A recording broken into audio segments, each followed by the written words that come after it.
Cette actualité vous est présentée en collaboration avec Cryptost Academy.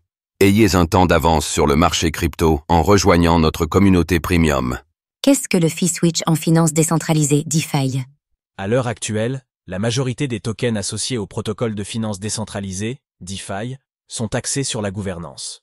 Bien que ce rôle soit essentiel pour garantir la décentralisation des protocoles, CS tokens n'offrent généralement aucun rendement financier à leurs détenteurs. Avec l'introduction du fee switch, les holders d'un token peuvent désormais obtenir une rétribution en fonction des performances du protocole associé.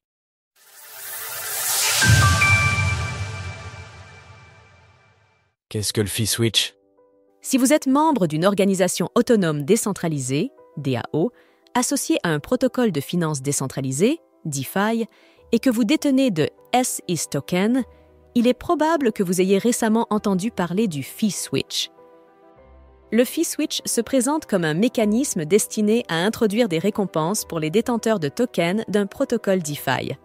Avec le fee switch, une fraction des revenus générés est redirigée vers le protocole lui-même ou ses détenteurs de tokens.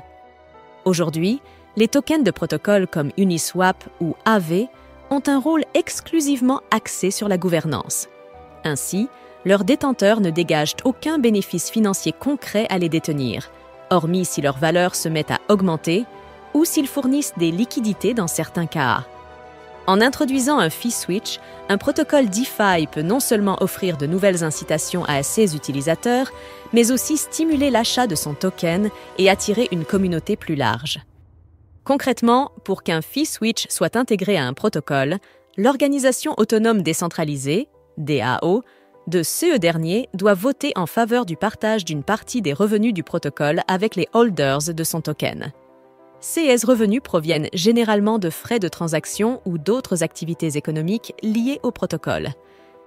Si un mécanisme de fee switch est intégré au sein d'un protocole, celui-ci suivra des règles définies au préalable par la DAO, mais il peut également être intégré dès la conception du protocole par développeurs initiaux. Le fee switch pourrait profondément transformer l'industrie DeFi en redistribuant les cartes. En partageant une partie des revenus avec leurs utilisateurs, les protocoles pourraient non seulement renforcer leur attractivité, mais aussi créer un modèle plus équitable, où les bénéfices ne sont plus exclusivement captés par les projets eux-mêmes. Ce changement marquerait une étape clé vers une finance décentralisée réellement participative. Suivez les évolutions de la DeFi avec les experts de Cryptost Academy.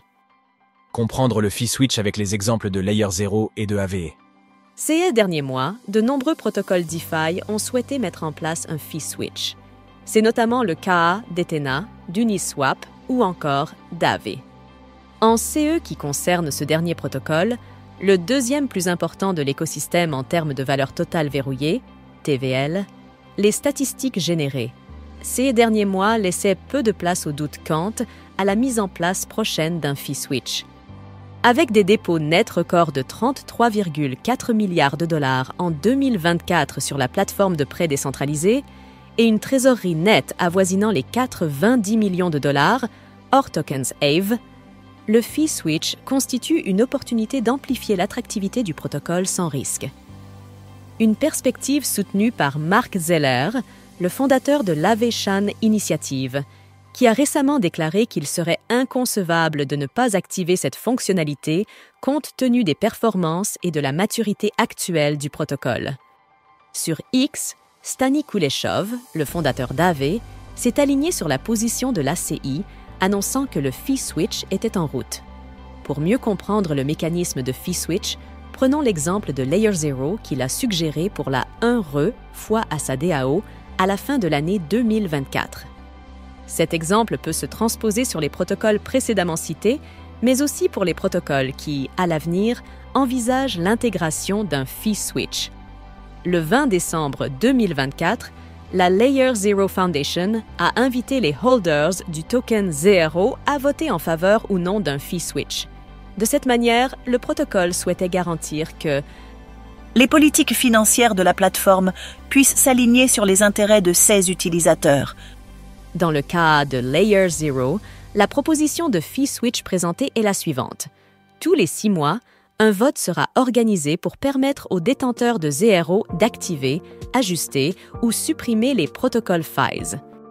Par exemple, jusqu'à présent, une transaction entre Arbitrum et Optimism coûte 0,01 $ en frais d'utilisation du réseau de vérification décentralisé, DVN, de Layer 0. Avec l'introduction des protocoles FIS, des frais supplémentaires de 0,01 $ seront facturés, portant les frais pour les utilisateurs à 0,02 $. Suite à cela, CS frais supplémentaires en ZRO seront envoyés à la trésorerie de Layer 0 pour être brûlés. Ce burn de token aura pour effet de réduire l'offre de ZRO en circulation. Ainsi, si le fee switch de Layer 0 est adopté sous cette forme, cela aurait potentiellement pour effet de soutenir le prix du token ZRO à la hausse, ceux qui auraient alors profité à SS Holders. Le vote a duré 7 jours, se clôturant le 27 décembre. Si le oui l'a largement emporté à 96%, la Layer 0 Foundation exigeait un quorum d'au moins 66 millions de tokens pour que le vote soit valide. Or, avec 7,2 millions de votants, soit seulement 11% du quorum nécessaire, le fee switch n'a pas été adopté. Un nouveau vote sera organisé à la fin du mois de juin 2025, permettant aux holders de ZRO de réévaluer et d'adapter régulièrement les protocoles FIS afin de s'aligner sur les besoins et évolutions du protocole. Retrouvez toutes les actualités crypto sur le site cryptost.fr.